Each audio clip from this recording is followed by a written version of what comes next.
अध्याय 15। अंधेरे को चीरते हुए सूरज की पहली किरणों के पहुंचते ही केकई सरयू नदी के पार भरत और शत्रुघ्न से मिली। अयोध्या के उत्तरी छोर पर, यहाँ उस जगह से दक्षिण दिशा में 2 घंटे घुड़सवारी करने के बाद पहुंचा गया था जहाँ धेनुका की लाश पड़ी थी। भाइयों ने परिश्रम से खून के सारे धब्बे धोकर पिछली रात के सारे निशान मिटा दिए थे। अपने कपड़ों को जलाकर उन्होंने दूसरे कपड़े पहन लिए थे। केकई वहां भरत के अंगरक्षकों के साथ पहुंची थी। अपने रथ से उतरकर उन्होंने दोनों बच्चों को गले लगा लिया। तुमने न्याय की रक्षा की है मेरे बच्चों। भरत और शत्रुघ्न ने कुछ नहीं कहा।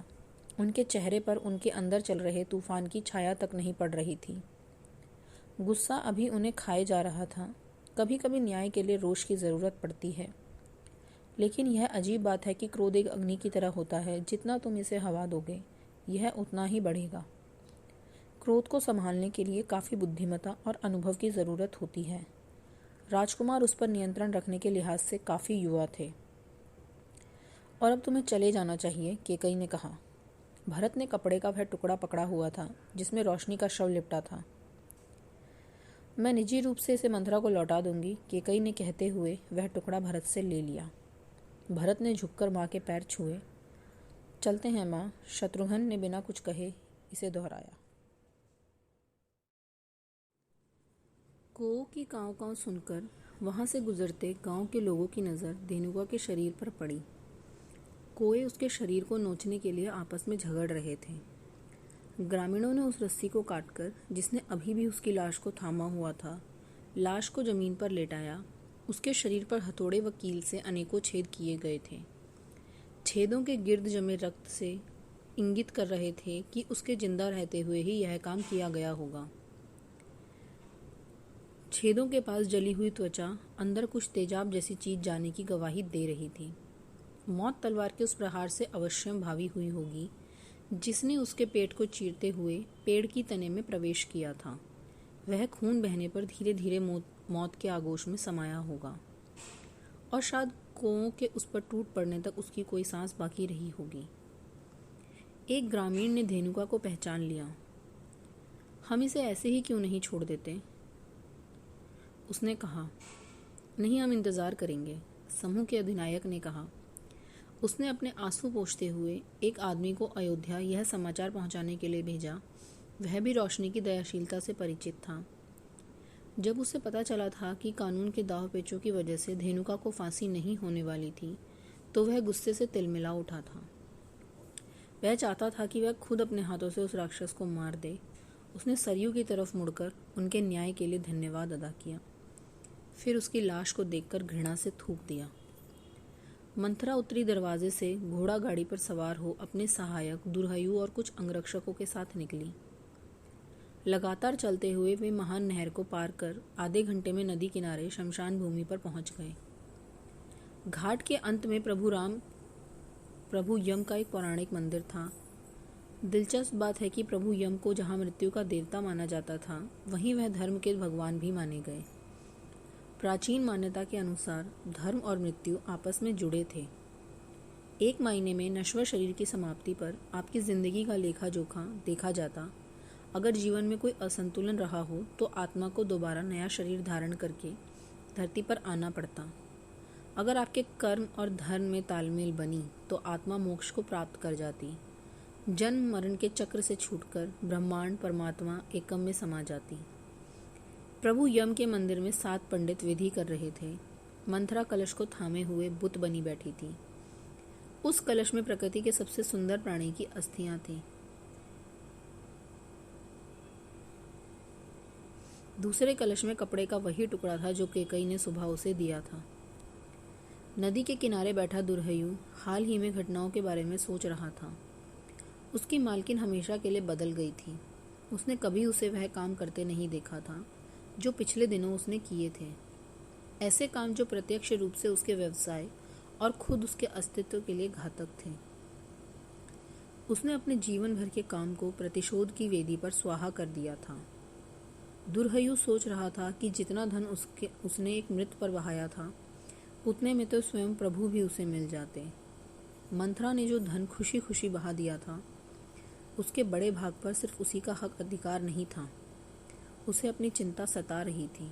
तभी मंदिर के द्वार पर होने वाली गतिविधियों ने उसका ध्यान आकर्षित किया।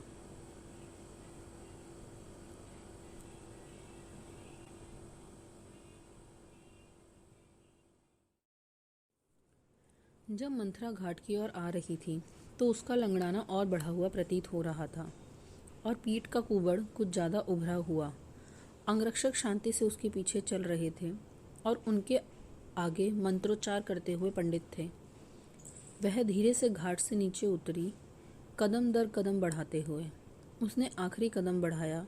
नदी के किनारे का पानी उसके पैरों पर आ गया था। उसने हाथ हिलाकर अंगरक्षकों को आगे बढ़ने से रोक दिया।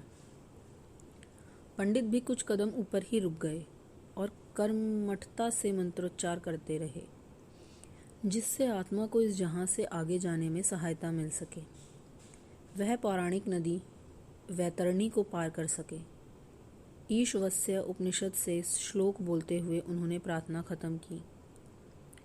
व्यूर अनिलम अमृतम अथेदम भासमंतम शरीरम। इस नश्वर शरीर को भस्म हो जाने दो, लेकिन जिंदगी की सांसें तो कहीं और हैं। शायद यह कोई दूसरा नश्वर शरीर ढूंढ ले। दुर्हयु दूर बैठा हुआ सब देख रहा था। उसका ध्यान पुराने दिनों की उसी परछाई पर था जो कभी मंथरा हुआ करती थी। रह रहकर उसे एक ही बात सता रही थी। यह वृद्ध महिला अब हार चुकी है। अब वह सच्चे प्रभु के काम की नहीं रही है। मुझे अब अपनी मदद खुद करनी होगी।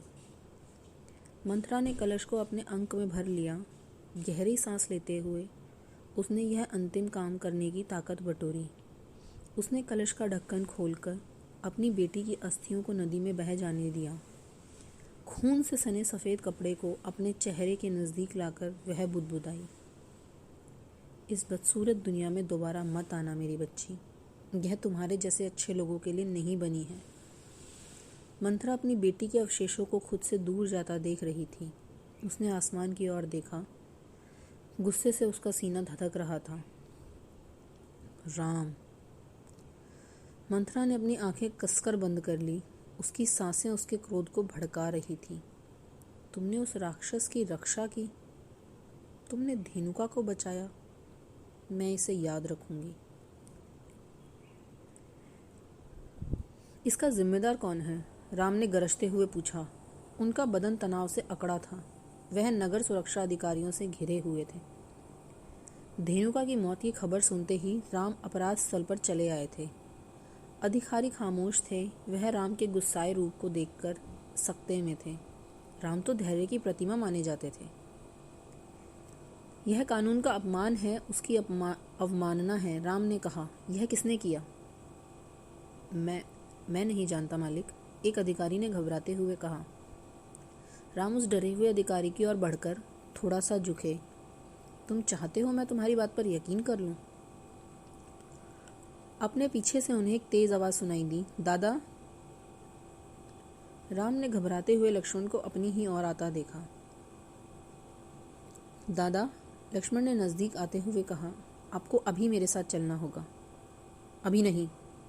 लक्ष्मण, राम ने अस्वीकार में हाथ हिलाते हुए कहा। मैं व्यस्त हूँ। दादा, लक्ष्मण ने कहा, गुरु वशिष्ठ ने आपको बुलाने भेजा है। राम ने झुंझलाकर लक्ष्मण को देखा। मैं जल्दी आता हूँ, कृपया गुरुजी को बताना यह कितना। लक्ष्मण ने भाई की बात बीच में काटते हुए कहा। दादा, महर्षि विश्वामित्र यहाँ आए हैं, वह आपको बुला रहे हैं, खास आपको। राम ने निस्तब्धता से लक्ष्मण को देखा। विश्वामित्र मलयपुत्र के प्रमुख थे। मलयपुत्र विष्णु के अवतार परशुराम द्वारा अपने पीछे छोड़ी गई रहस्यमय प्रजाति मानी गई। वे विष्णु के छठे अवतार का प्रतिनिधित्व करते हैं और धरती पर उन्हीं के लक्ष्यों को पूरा करने के लिए आते हैं। मलयपुत्रों की पौराणिक शक्तियों से सप्त सिंधुवासी चकित थे। इस प्रभाव में विश्वामित्र की भयानक प्रतिष्ठा ने और गहरा काम किया था। कौशिक नाम से क्षत्रिय के रूप में पैदा हुए विश्वामित्र महान राजा गधी की संतान थे। युवा दिनों में महान योद्धा रहे विश्वामित्र की प्रकृति ने उन्हें ऋषि बनने के लिए प्रेरित किया। बहुत कठिनाइयों के बाद ही वह सफल हुए। इसके बाद वह ब्राह्मण के चरम तक पहुँचे और मलय पुत्रों के प्रमुख बन गए। उनका प्रमुख बनने के बाद उन्होंने अपना नाम बदलकर विश्वामित्र रख लिया। मलय पुत्रों का काम अगले महादेव जब तक ना उत्पन्न हो के साथ मिलकर काम करना था। हालांकि वह मानते थे कि उनके अस्तित्व का मुख्य कारण समय आने पर विष्णु के नए अवतार के उदय के सहायक बनना था। राम ने नीचे धेनुका के शरीर को देखा, फिर अपने भाई को। वह दो कर्तव्यों के बीच फंसे हुए थे। लक्ष्मण ने उनकी कोहनी पकड़कर उन्हें खींचा। दादा, अब वापस आकर इसे संभाल लेना, लक्ष्मण ने जोर दिया। लेकिन महाश्री विश्वामित्र इंतजार नहीं करेंगे। हम सबने उनके पौराणिक क्रोध के बारे में सुन रखा है। राम नरम पड़ गए। मेरा घोड़ा, उन्होंने आदेश दिया। एक अधिकारी तुरंत उनका घोड़ा ले आया। राम ने बैठकर घोड़े को नरमी से थपथपाया। लक्ष्मण उनके पीछे चल पड़े। जैसे जैसे घोड़े नगर की ओर बढ़ रहे थे, राम को कुछ दिन पहले वशिष्ठ से हुई बात याद आई। कोई बीच राह में है, मैं उन्हें रोक नहीं सकता। महर्षि विश्वामित्र मुझसे क्या चाहते होंगे? राम मन ही मन बुदबुदाए। तुम्हें उनका भी लक्ष्य पूर्ण करना है। राम अपने चेतन को वर्तमान में खींच लाए और टिक टिक की आवाज करके घोड़े को जल्दी लाने के लिए हड़काने लगे। महाराज, क्या आप मुझे मना कर रहे हैं? विश्वामित्र ने मधुर आवाज में पूछा, लेकिन उसमें छिपी धमकी को नजरअंदाज नहीं किया जा सकता था। अगर उनकी प्रतिष्ठा भयानक न भी रही होती तो भी महर्षि विश्वामित्र का ऊंचा व्यक्तित्व उनके अदम्य तेज में बढ़ोतरी ही करता था। उनके लगभग 7 फुट के कद में विशाल उदर, चौड़ी छाती, बलिष्ठ कंधे और भुजाएं समानता उत्पन्न करती थी।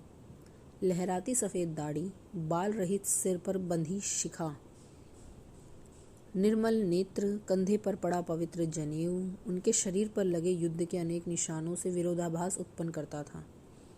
उनकी तपस्या में त्वचा की गहरी रंगत केसरी धोती और अंगवस्त्र से और बढ़ जाती थी।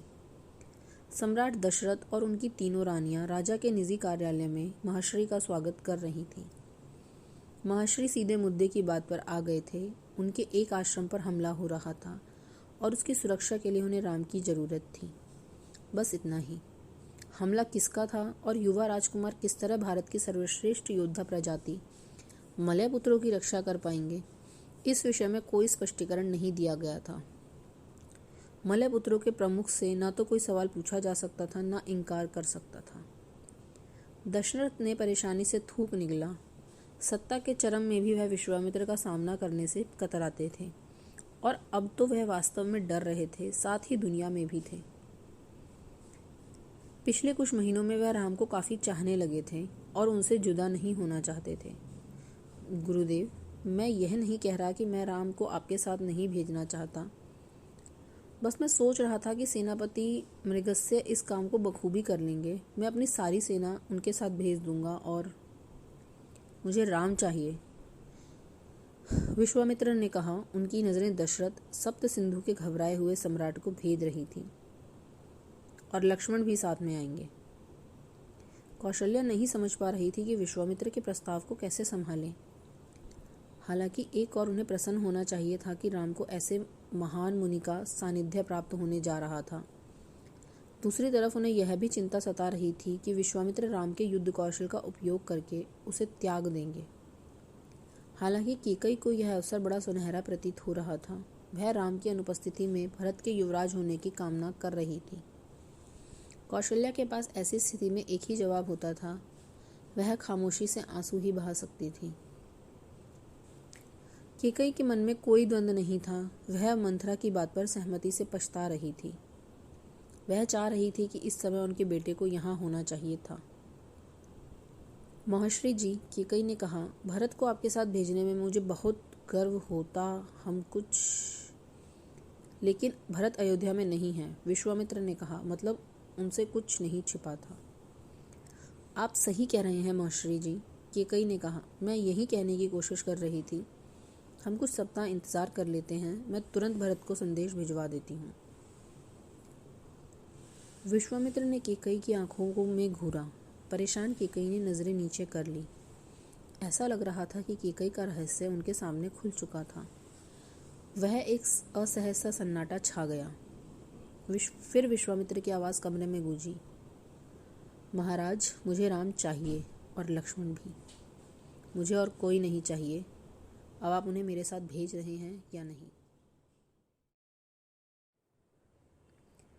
गुरुजी, सुमित्रा ने कहा, बीच में दखल देने के लिए मैं क्षमा चाहती हूँ, लेकिन मुझे लगता है कि शिष्टाचार में कुछ चूक हो रही है। आप अभी यहाँ आए हैं, लेकिन हमारे राजगुरु महर्षि वशिष्ठ को अभी आपसे मिलने का सौभाग्य नहीं मिल पाया है। क्या हमें आप उनके पास संदेश भिजवा देना चाहिए? उनके आने के बाद चर्चा हो जाएगी। विश्वामित्र हंसे। आखिरकार मैंने जो भी सुना था वह सही था। तीसरी सबसे छोटी रानी सबसे चतुर है। मैं चतुर कहाँ महर्षि जी? कहते हुए सुमित्रा का चेहरा शर्मिंदगी से लाल हो गया। मैं तो बस शिष्टाचार। हाँ, बिल्कुल, विश्वामित्र ने कहा, करो अपना शिष्टाचार पूरा। अपने राजगुरु को बुलाओ, हम तभी राम के बारे में बात करेंगे। राजा और तीनों रानियां तुरंत कक्ष से बाहर निकल गए। महर्षि वहां अपने कुछ खास सेवकों के साथ अकेले रह गए। वशिष्ठ शाही कार्यालय में पहुंचे और सेवकों को बाहर जाने का आदेश दिया। उनके जाते ही विश्वामित्र ने झटके से खड़े हुए। तो दिवोदास, उसे मुझसे दूर रखने के लिए तुम क्या तर्क दोगे? विश्वामित्र ने वशिष्ठ को उनके गुरुकुल नाम से संबोधित करते हुए वह नाम जो मुनि को बचपन में पाठशाला में दिया गया था। महर्षि विश्वामित्र, मैं अब बालक नहीं हूँ। वशिष्ठ ने विनम्रता दृढ़ता से कहा, मेरा नाम वशिष्ठ है और मैं चाहूँगा कि आप मुझे महर्षि वशिष्ठ के नाम से संबोधित करें। विश्वामित्र नज़दीक आ गए। दिवोदास, तुम्हारे तर्क क्या हैं? वैसे तुम्हारा शाही परिवार आपस में बटा हुआ है। दशरथ अपने बेटों से अलग नहीं होना चाहते। कौशल्या दुविधा में है, जबकि कैकेयी निश्चित तौर पर भरत को मेरे साथ भेजना चाहती हैं। और सुमित्रा, चतुर सुमित्रा, प्रसन्न है। परिणाम चाहे जो भी हो, उनका एक बेटा विजयी पक्ष में होगा। तुमने यहाँ बेहतरीन काम किया है ना राजगुरु? वशिष्ठ ने तंज को अनदेखा कर दिया। साफ था कि उनके हाथ में ज्यादा कुछ नहीं बचा था। राम और लक्ष्मण को विश्वामित्र के साथ जाना ही होगा। कोई भी तर्क बेकार था। कौशिक, वशिष्ठ ने विश्वामित्र को उनके बचपन के नाम से संबोधित किया। ऐसा लग रहा है कि तुम एक बार फिर अपनी राह बना रहे हो। इससे कोई फर्क नहीं पड़ता कि वह कितनी अनुचित है। विश्वामित्र ने वशिष्ठ की ओर एक कदम और बढ़ाया, राजगुरु पर हावी होते हुए। और ऐसा प्रतीत होता है कि तुम भाग रहे हो एक बार फिर से। अभी भी लड़ाई से डरते हो। ओह दिवोदास। वशिष्ठ ने अपनी मुट्ठी सख्ती से भींची, लेकिन उनका चेहरा जड़ था। तुम कभी नहीं समझोगे कि मैंने वह क्यों किया। महान कल्याण के लिए? उनकी बात को मध्य में काटते हुए विश्वामित्र भद्दी सी हंसी हंसे। क्या तुम उम्मीद करते हो कि मैं इसे मान लूंगा? यह बहुत दयनीय है कि लोग अपनी कायरता को जन कल्याण के पीछे छिपाते हैं। तुम अपना क्षत्रिय दंभ कभी नहीं भूल पाए हो, है ना? हैरानी है कि तुम महान प्रभु परशुराम का प्रतिनिधित्व करने की कल्पना करते हो, उस इंसान की जिसने क्षत्रियों के घमंड को चूर चूर कर दिया था। मेरी पृष्ठभूमि से सभी परिचित हैं दिवोदास, कम से कम मैंने कुछ छुपाया तो नहीं है। विश्वामित्र ने उस छोटे कद के इंसान को घूर कर देखा। क्या मुझे तुम्हारी उत्पत्ति का भेद तुम्हारे प्रिय शिष्यों को बता देना चाहिए? उन्हें बताओ कि तुम इससे ज्यादा कुछ कर भी नहीं सकते, वशिष्ठ ने चिल्लाते हुए कहा। उनका सब्र अब टूट चुका था। एक चीज तो मैं अभी कर सकता हूँ, विश्वामित्र मुस्कुराए। वशिष्ठ मुड़कर तूफान की तेजी से कक्ष से बाहर निकल गए।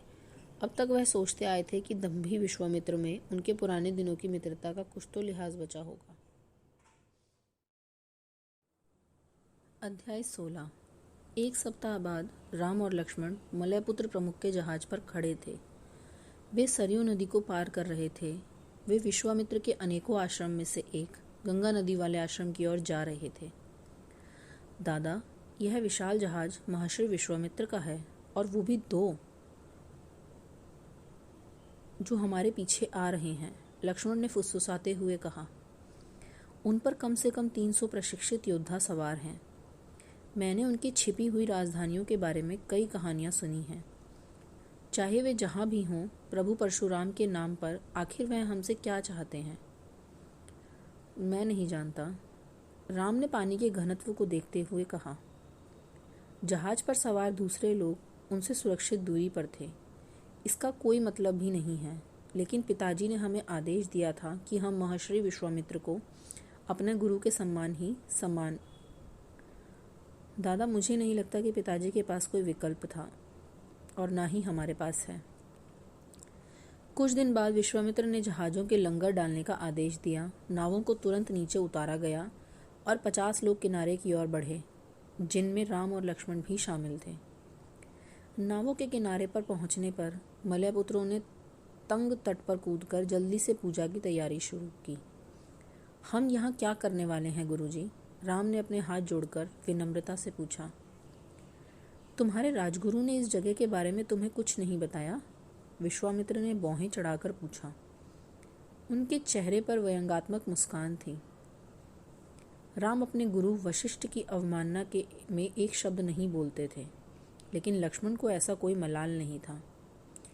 नहीं गुरुजी, उन्होंने तो कुछ नहीं बताया, लक्ष्मण ने उत्सुकता से अपना सिर हिलाते हुए कहा। खैर, यहाँ प्रभु परशुराम ने 5वें विष्णु वामन के सम्मान में एक पूजा आयोजित की थी, कार्तवीर्य अर्जुन से युद्ध पर जाने से पूर्व। अच्छा, कहते हुए लक्ष्मण ने आसपास की जगह को नए सम्मान से देखा। उन्होंने यहाँ बल अतिबल पूजा भी की थी, विश्वामित्र ने बताया, जिससे उन्हें स्वास्थ्य तो मिला ही, साथ ही भूख प्यास से आज़ादी भी। आपसे एक विनती है गुरुजी, राम ने विश्वामित्र के समक्ष हाथ जोड़ते हुए कहा। हमें इसके बारे में कुछ और बताइए। लक्ष्मण इससे असहज हो गए। उन्हें भूख प्यास से आज़ादी की कोई इच्छा नहीं थी। उन्हें भोजन और पेय विशेष रूप से पसंद था। बिल्कुल, विश्वामित्र ने कहा। पूजा के समय तुम दोनों मेरे साथ बैठ सकते हो। पूजा के प्रभाव से तुम्हारी कम से कम 1 सप्ताह की भूख प्यास खत्म हो जाएगी और इसका तुम्हारे स्वास्थ्य पर भी बेहतर प्रभाव पड़ेगा। कुछ सप्ताह के बाद जहाज़ों का काफिला सरयू और गंगा के संगम पर पहुंचा, जहां से उन्होंने गंगा की पश्चिम दिशा में सफ़र शुरू किया। कुछ दिनों बाद उन्होंने लंगर डाले और जहाज़ों को एक कामचलाऊ सेतु के पास सुरक्षित किया। थोड़े से सहायकों को पीछे छोड़ते हुए विश्वामित्र, राम और लक्ष्मण 200 योद्धाओं के साथ नीचे उतरे। समूह दक्षिण दिशा में 4 घंटे की पद यात्रा के बाद आखिरकार मलयपुत्रों के स्थानीय आश्रम तक पहुंच गया था। राम और लक्ष्मण को बताया गया था कि उन्हें आश्रम को दुश्मनों के हमले से बचाने के लिए लाया गया था, लेकिन जो कुछ उन्होंने देखा उससे दोनों भाई पूरी तरह हैरत में पड़ गए। आश्रम को किसी भी प्रकार की सुरक्षा के लिहाज से नहीं बनाया गया था। कांटेदार झाड़ी से तैयार की गई बाहरी चारदीवारी उन्हें कुछ जानवरों से तो सुरक्षित कर सकती थी, लेकिन सशस्त्र सैनिकों से नहीं बचा सकती थी। आश्रम के पास बहती नदी की उथली धारा किसी सुनिश्चित हमले को रोकने में समर्थ नहीं थी। चारदीवारी के बाहर या अंदर देखने के लिए कोई भी क्षेत्रफल साफ नहीं किया गया था। आश्रम के अंदर मिट्टी की दीवारों और फूस की छतों की छोटी छोटी कुटियां किसी भी समय गंभीर आग की चपेट में आ सकती थी। बस एक छोटी सी चिंगारी की ज़रूरत थी और सारा आश्रम थू थू करके जल उठता। यहाँ तक कि आश्रम में पालतू पशुओं को भी परिसर के मध्य में बांधा गया था, न कि चारदीवारी के नज़दीक, जिससे कि वह संभावित हमले की स्थिति में समय रहते आग्रह कर पाते। दादा, कुछ तो गड़बड़ है, लक्ष्मण धीमे से फुसफुसाए। यह आश्रम लगता है अभी हाल ही में बनाया गया है। इसका सुरक्षात्मक घेरा बेकार और अनुपयोगी। राम ने उन्हें आंखों से चुप रहने का इशारा किया। लक्ष्मण ने बोलना बंद कर दिया और देखा कि विश्वामित्र उन्हीं की ओर आ रहे थे। महर्षि विशालकाय लक्ष्मण से भी जरा ऊंचे ही थे। अयोध्या के राजकुमारों, पहले भोजन ग्रहण करो, विश्वामित्र ने कहा, फिर हम चर्चा करेंगे। अयोध्या के राजकुमारों ने खुद ही आसन ग्रहण कर लिया, क्योंकि आश्रमवासी अरिष्टनेमि के निर्देशों का पालन करने में व्यस्त थे। अरिष्टनेमि मलयपुत्र के सेनापति और विश्वामित्र के खास आदमी थे। विश्वामित्र बरगद के वृक्ष के नीचे सुखासन में बैठे थे, पालथी मारकर, जिसमें एक पैर का टखना दूसरे पैर के घुटने के ठीक नीचे आ रहा था। उनके घुटने हाथों को टिकाए हुए थे, हथेलियां नीचे की ओर, आंखें बंद, ध्यान का सहज योगिक आसन। लक्ष्मण ने देखा कि अदिष्ट नेमी एक परिचारिका को राजकुमारों की ओर जाने का निर्देश दे रहे थे।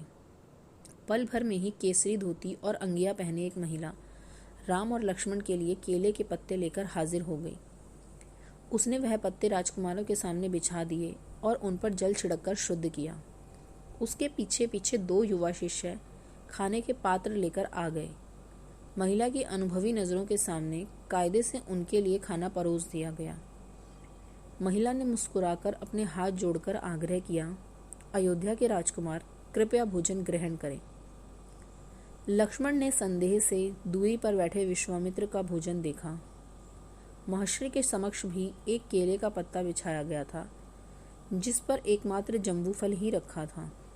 इसका नाम उस पौराणिक महाद्वीप जम्बूद्वीप के नाम पर पड़ा जिस पर भारत को स्थित माना गया।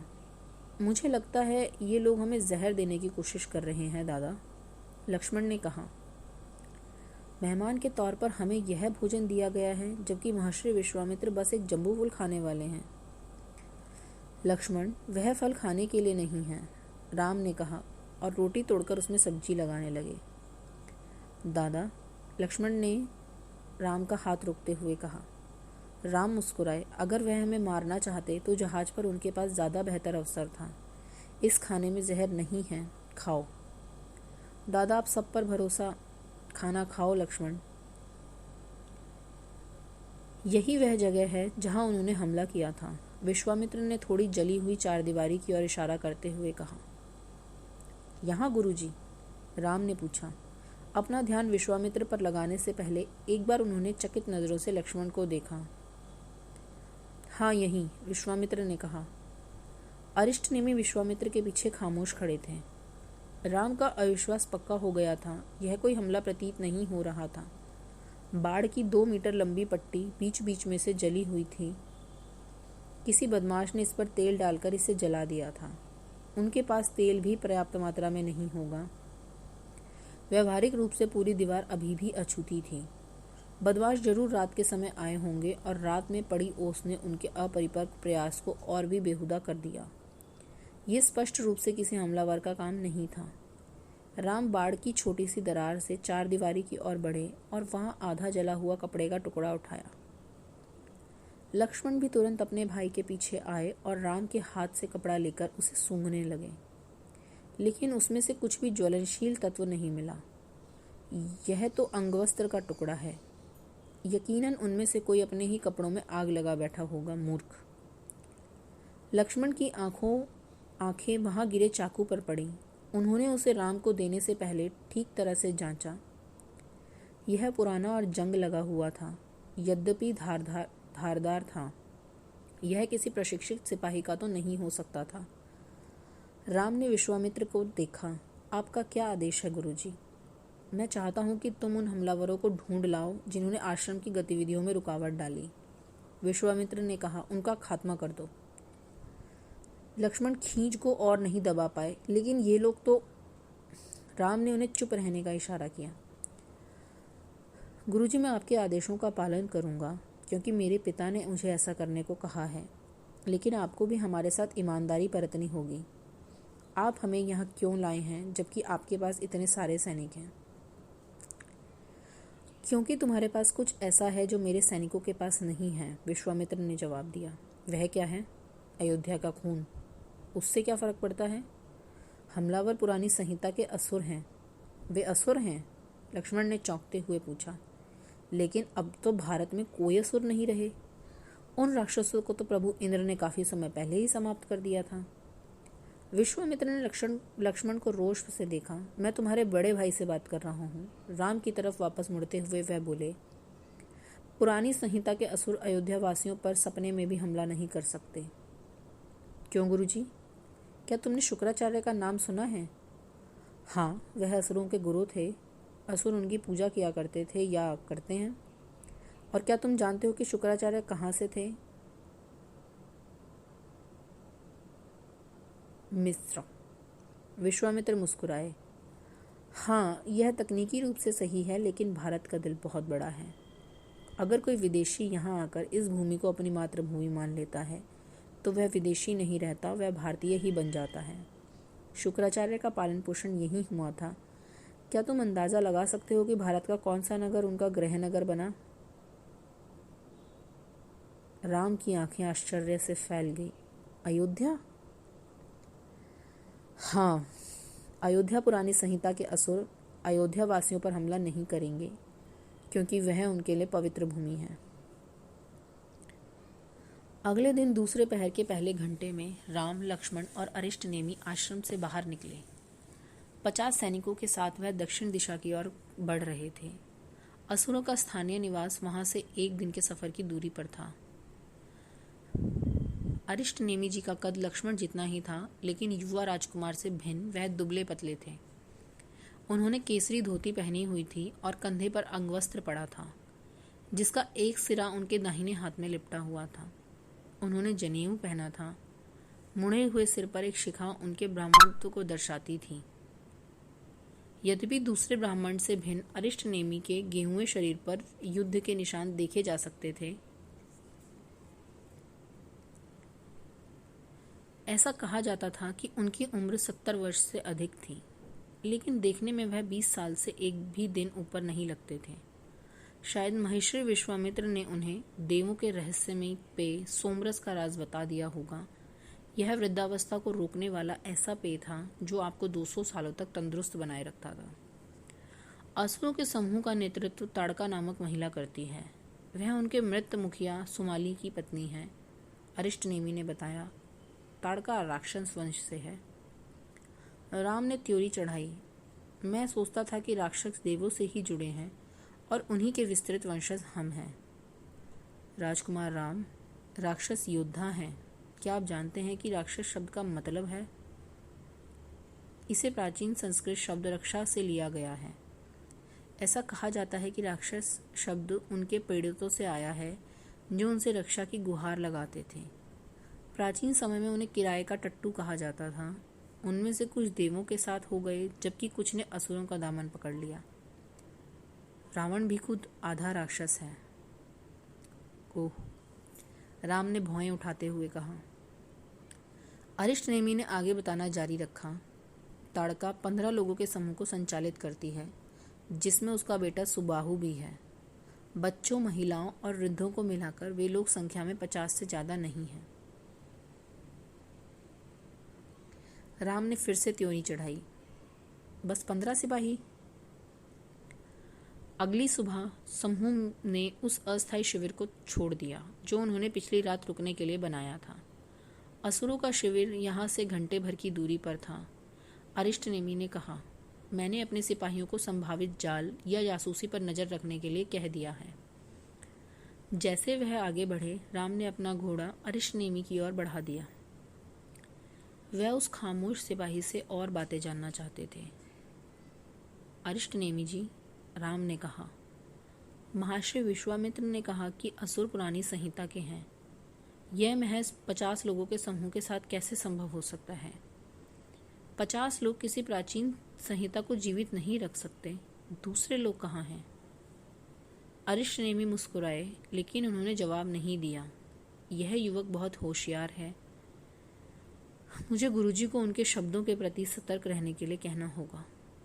राम अपने सवालों को लेकर दृढ़ थे। अगर असुर भारत में होते तो हम पर, देवों के वंशजों पर हमला करते। इससे पता चलता है कि वे यहाँ नहीं हैं। फिर वे कहाँ हैं? अरिष्टनेमी ने अलक्षित रूप से आह भरी और घने पेड़ों के बीच नजरें जमाई, जहाँ सूर्य की किरणें भी नहीं पहुँच रही थी। उन्होंने राजकुमार को सत्य बताने का निर्णय लिया। क्या तुमने वायुपुत्रों के बारे में सुना है? हाँ, मैंने सुना है, राम ने कहा। किसने नहीं सुना होगा? वह पूर्ववर्ती महादेव प्रभु रुद्र की प्रजाति है, जैसे कि आप पूर्ववर्ती विष्णु प्रभु परशुराम की प्रजाति हैं। जब भी बुराई का उदय होता है तो वायुपुत्र भारत की रक्षा करते हैं। वे मानते हैं कि समय आने पर उनमें से कोई अगला महादेव बन जाएगा। अरिष्टनेमी रहस्यपूर्ण ढंग से मुस्कुराए। लेकिन इसका असुरों से क्या लेना देना? राम ने पूछा। अरिष्टनेमी के भाव नहीं बदले।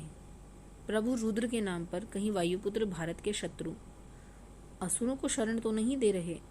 अरिष्टनेमी की मुस्कान फैल गई और राम सत्य भांप गए। असुर वायुपुत्रों के साथ जुड़ गए। हाँ, उन्होंने यही किया। राम व्यग्र हो गए। लेकिन क्यों? हमारे पूर्वजों ने भारत में असुरों का साम्राज्य खत्म करने के लिए एड़ी चोटी का जोर लगा दिया।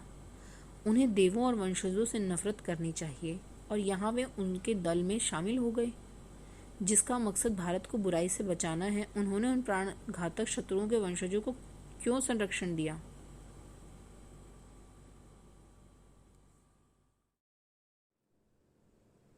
हाँ, वो तो है ना? राम चकित थे। लेकिन क्यों?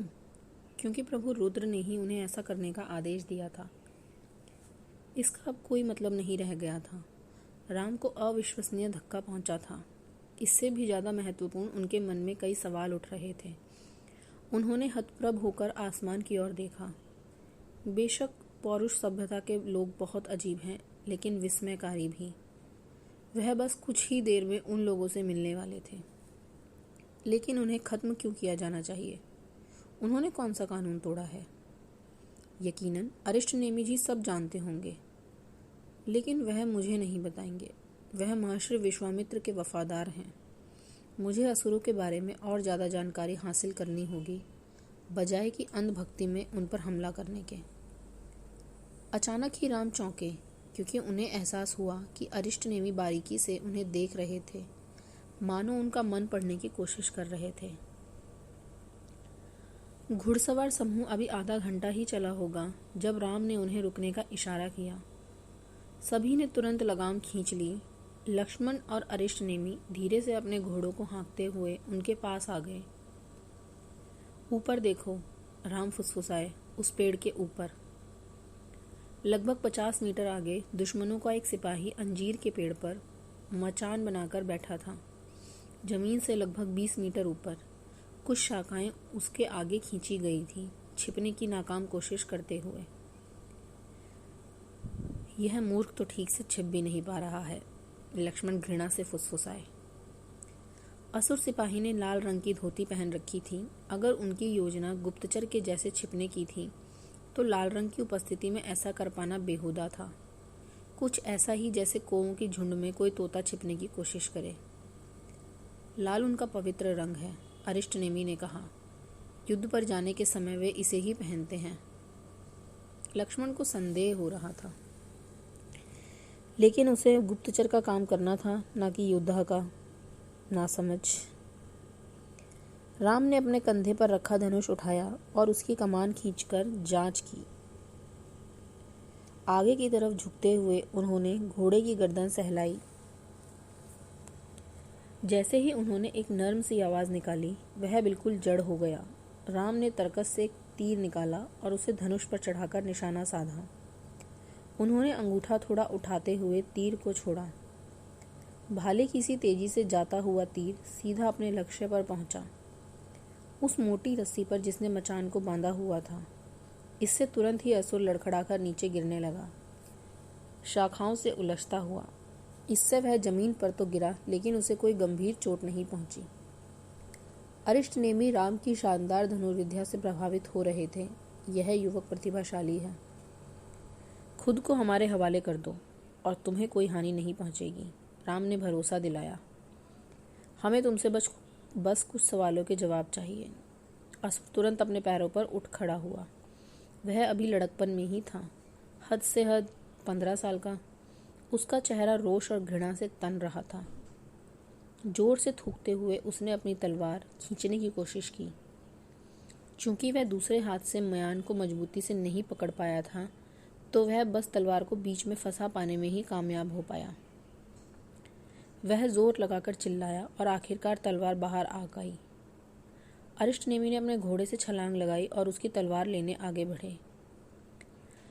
हम तुम्हें मारना नहीं चाहते, राम ने कहा, कृपया समर्पण कर दो। लक्ष्मण ने देखा कि बेचारे लड़के ने तलवार को जिस ढंग से पकड़ रखा था वह गलत था। उसके ढंग की वजह से वह जल्दी ही थक जाने वाला था। उसने तलवार का वजन अपने कंधों और मांसपेशियों पर लेने की बजाय भुजाओं पर ले रखा था, जबकि होना इसके विपरीत चाहिए था। उसने तलवार को उसकी मूठ के सिरे पर पकड़ा था, जिससे वह किसी भी पल उसके हाथ से गिर सकती थी। असुर ने चिल्लाने से पहले एक बार फिर से थूका, तुम कीटों के मलमूत्र, क्या तुम्हें लगता है कि तुम हमें हरा सकते हो? सच्चा भगवान हमारे साथ है। तुम्हारा झूठा भगवान तुम्हारी रक्षा नहीं करेगा। तुम सब मरोगे, मरोगे, मरोगे। हम यहाँ इस बेवकूफ़ की बातें क्यों सुन रहे हैं? लक्ष्मण ने हाथ झटकते हुए कहा।